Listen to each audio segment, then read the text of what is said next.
What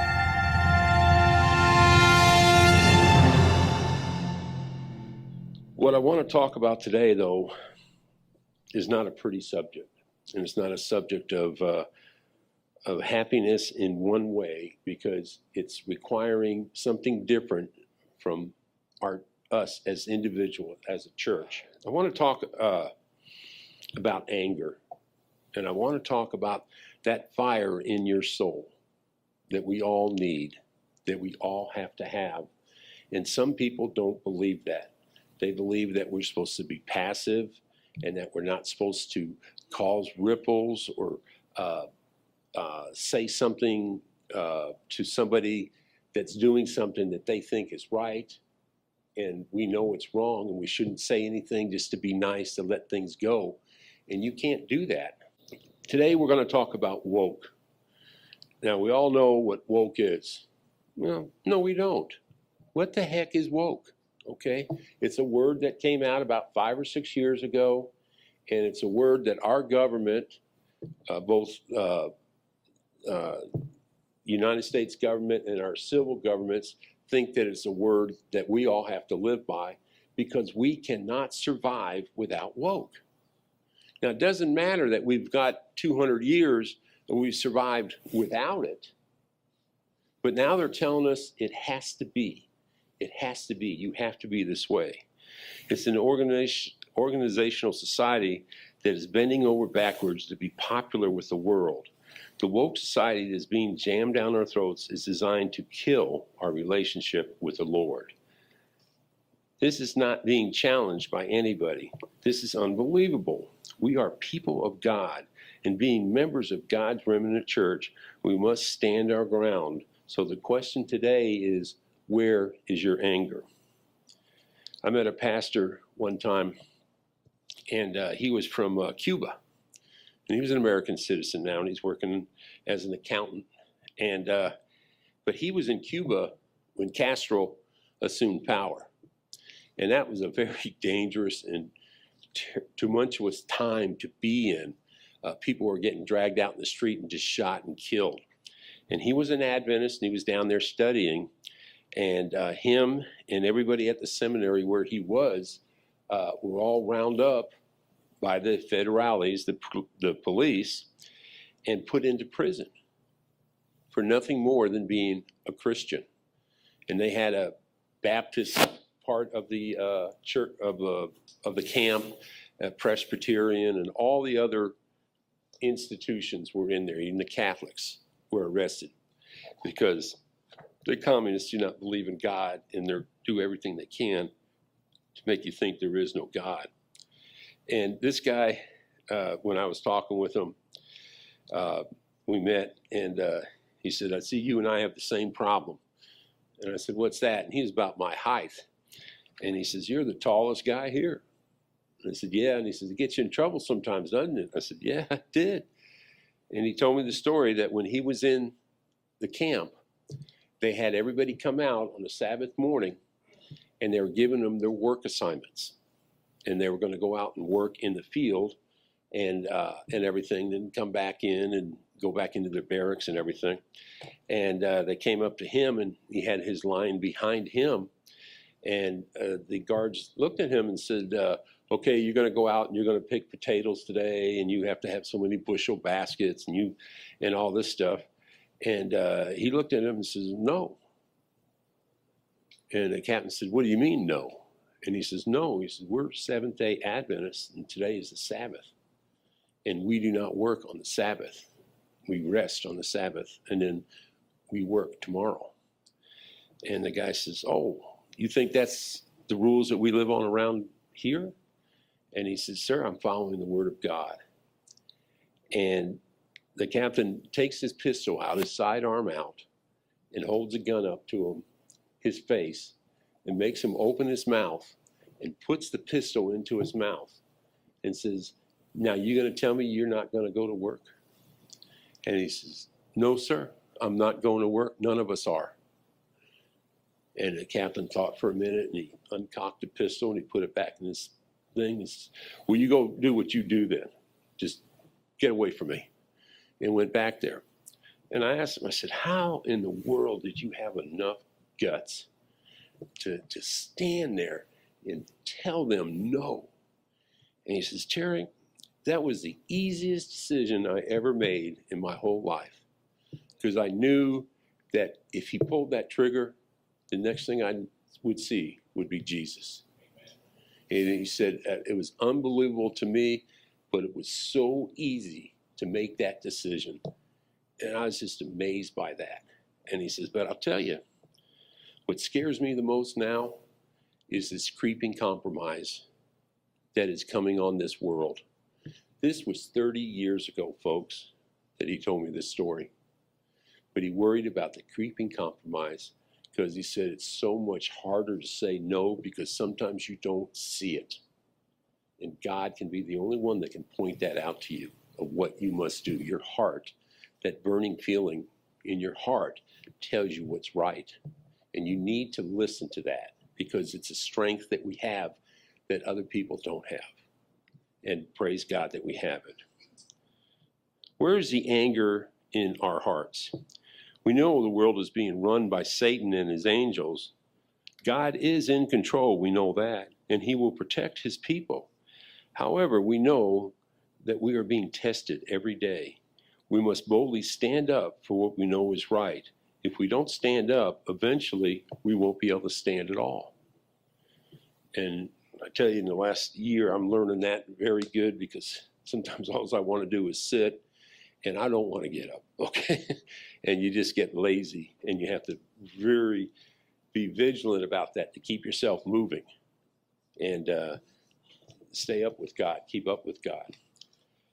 There was a movie out several years ago called Network, and it got a lot of Academy Awards and stuff like that, and it created controversies and everything. But the big line of that whole movie was a guy stood there and he said, "Well, I'm mad as hell and I'm not going to take it anymore." And people were ridiculing that, that that's anti-society, that we all have to get along, we all have to do this. I took that movie, that it marked the start of a woke system, that people had to be this particular way. I asked the question again, where is our anger? Where is our fight? I remember as a young man, my father passed away, and my mother had to raise 3 kids by herself, 2 boys and a little girl. And at first it was no problem going to the store because we all used the same bathroom. We all used the women's bathroom. And but then after a while, my brother and I got too big to use the women's bathroom. We were like 6 or 7 years old. And so we were at May Company in the Valley in San Diego, big shopping center.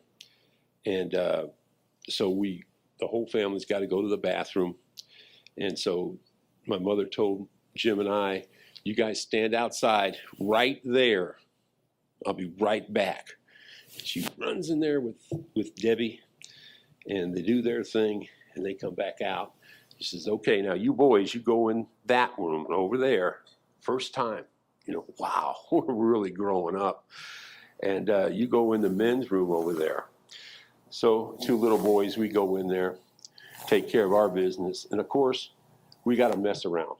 Okay, we got to play in the water, play in the sink, play with the paper towels, do all that fun stuff. And we're just having a good old time, forgetting about time. And this little old man walks in and he looks at us and he says, "Hey, what are you boys doing?" "Nothing. And what did we do wrong? We weren't hurting you or nothing." He says, "Is your mother out there waiting for you?" "Yeah." And just, "Get out there. She about scared the death out of me." What? So we go walking out the door and we look there and there's my mother standing there, and everybody that walked in and out of that bathroom, she was standing there like a lioness, just looking, getting a mental picture of them people that were coming in and out of that bathroom. And boy, did she scold us out. She was mad. She said, "What took you so long? What was," we're like, "Hey, we're sorry." But my mother, some of you met my mother, she was 5 foot nothing, and she didn't weigh 100 pounds. Okay. And yes, I was her pet ape. And, but just a little thing. But I tell you, nobody ever messed with her 3 kids. She had a backbone like you wouldn't believe. She had a spirit in her. She had a fight in her.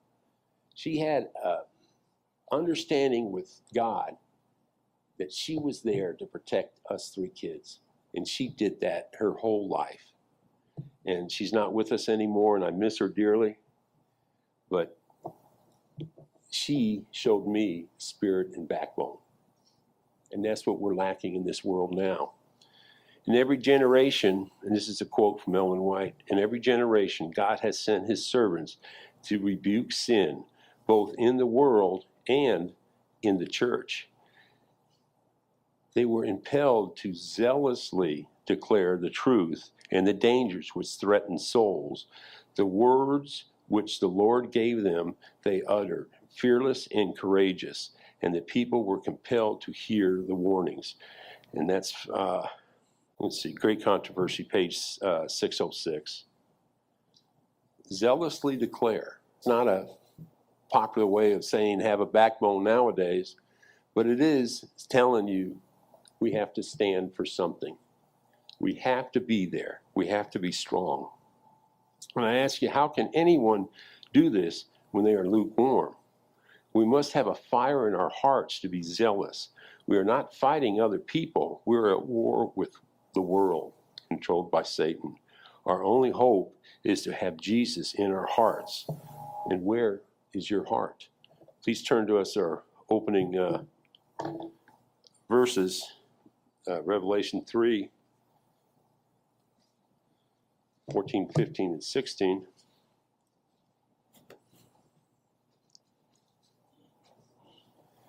And just reading from verse 15, I know what you do, and I know you are not hot or cold.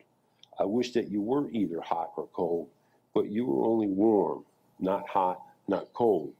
So I am ready. This interpretation of the Bible says, I am ready to spit you out of my mouth.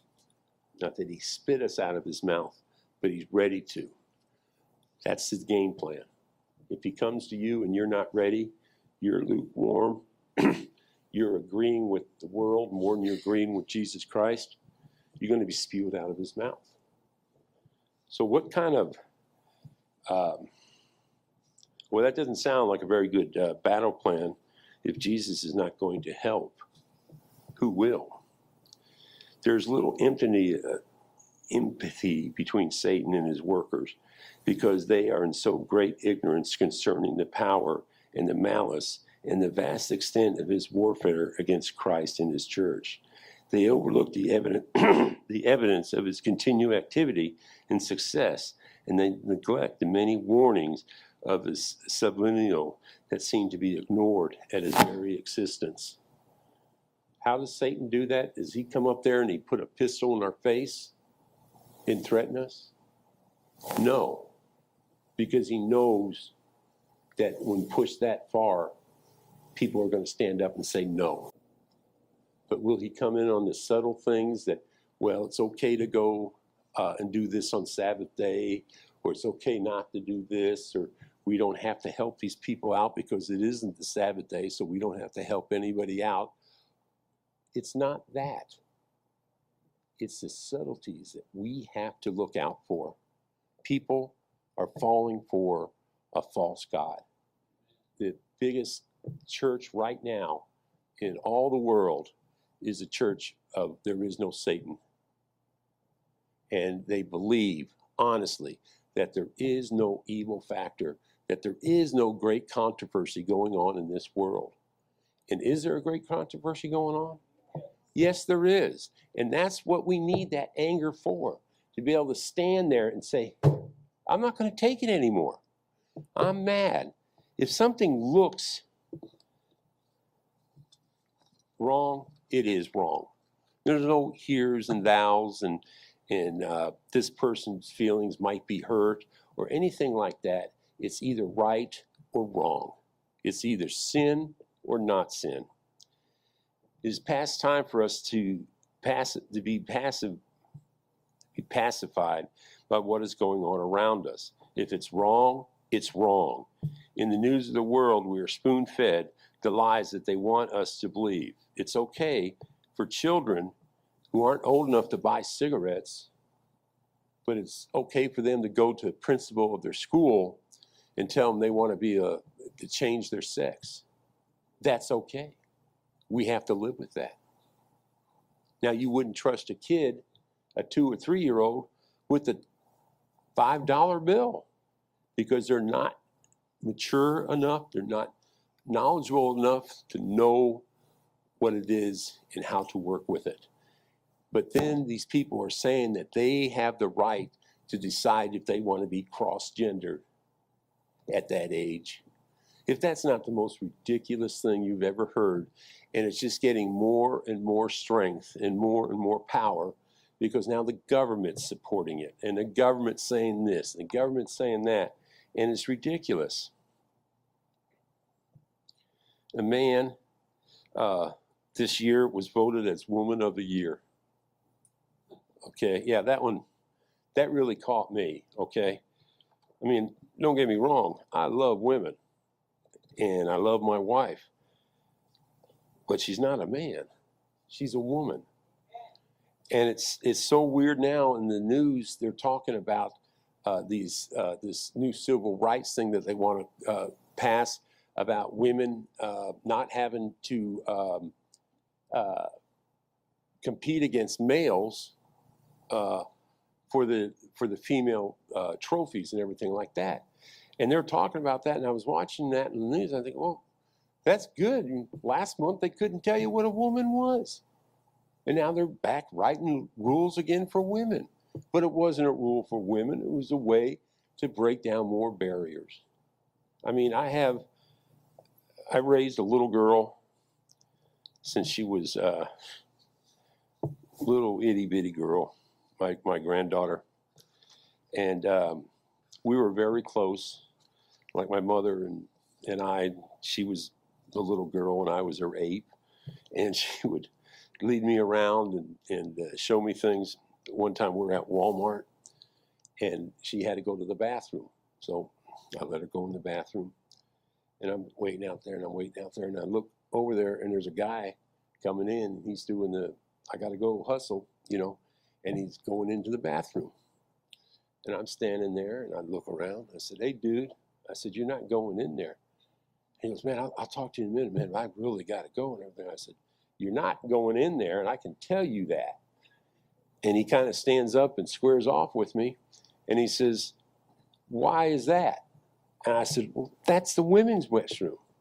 And he looked up there and says, "Oh, thank you so much." And he scurried off and went to the men's bathroom. He just had to go, okay? But there are people who try to sneak in there for terrible things. And if you see something like that, and even if it's not your little baby girl in there or your granddaughter or something like that, and it ain't right, it ain't right. And you've got to say something. If you see a young man at the store who is arguing and calling his mother names that are terrible and not protecting his mother and being with his mother, you can say something. You can't hit him. You can't cold cock him like he probably needs, but you can tell him to knock it off, to stop it, because that's not right. You have these rights. It's just they try to teach us that to be nice and to fit into this world, that you have to comply with what we, as the government, says is normal. And we don't have to do that. We still have those freedoms as American citizens to say what we want to say. Nikki and I were out to dinner one night, and this kid was just acting up like terrible, just wrecking our meal. We were at Casa Olay. That was a big night out for the Mahoneys back then. And this kid was just being a jerk to his dad. No respect whatsoever, no nothing. And finally they finished their dinner, and the dad stands up and he says, "Come on, boy, when we get home, you're going to be sorry." And he goes walking by my table, and I look at him and I said, "You can't do that." And he stops and he looks at me and he says, "Oh, you're going to tell me how I can and can't raise my boy?" And I said, "No, I'm going to tell you he's wrecked my dinner tonight for the last 45 minutes because he's such a lousy kid. And if you're going to bust him up, I want to watch you do it. I think I earned that right." Now, my poor wife, she got embarrassed. And but the rest of the restaurant, they clapped for me. So other people were feeling the same thing. But what I want to say is, don't be afraid to stand up for God. Don't be afraid to stand up for your brothers and sisters. Don't take gossip and then pass that gossip on to somebody else. Don't take something you heard from church board members and use that against other people, or to use that to try and get something riled up. We're a family. Yeah, I can tell you, Frank's in charge now. Frank ain't perfect. My church family, this church, is not perfect. I'm not perfect, but we all serve a perfect God. And he is there with us, and he will correct our errors. Now, some people like me, he works extra overtime, and other people, they just glide right through. But God is there for us for the amount that we need. He will never say no. Well, I'm mad, and I'm mad that no matter how many times you talk to people and show them where they are in the end times, they think you're crazy. There's no science that supports the Bible. It is only a fictional history book. Their minds are so polluted with Satan's lies that they can't see the light of Christ. Sister White tells us that Satan and his angels look out for these types of people to attack them, to cover their eyes with shadows, to prevent them from getting the true light. I read one account of Sister White saying that she saw a brother that it was like a rose plant was over the top of him, that all the petals had closed up over him, that he was just in the dark. But then she writes that a flicker of light came through to him, and it opened his eyes, and those shadows started falling off. So no matter how tight Satan thinks he has you, he doesn't have you. If you pray, and ask for God, God will come to you. No matter how far you win, God will come for you. He will shed that light on you, and it ain't going to be a snap of your fingers and everything's forgiven, everything's done. You're going to have to work back. You're going to have to work for it to be there. But of all the challenges that he's given us, how many of those can you not pass? There's none you can't pass. Why is that, Frank? That's right. And we're told in the Bible in several places that God will not put a test on you that you cannot pass. He will make sure you pass. And I wasn't the best student in the world, and I had a lot of prayer when I was in school about me taking tests. Now, of course, it didn't help that I was out playing baseball or football or riding my bike or doing something like that instead of doing that. What was that? Oh, studying? Yeah. I couldn't handle that studying stuff. Sister White tells us that Satan and his angels look out to these type of people to attack them, to cover their eyes with shadows, and to prevent them from getting the true light. She also tells us that the light of Jesus can get to them, but they must first ask for help. It is so hard to get them to open their eyes just to Christ. So many people will say, no, I don't want to talk to you. No, I don't want to do this. I don't know how Frank does it sometimes. He gets out there so much, witnessing to people and talking to them, and sometimes all you get is a negative response. But he keeps going. And we all have to live by that same thing. We all have to keep going. Another quote from Sister White: I was shown that the people of God should be closely united in bonds of Christian fellowship and love. God alone can be our shield and strength in the time of our national calamities. The people of God should awake.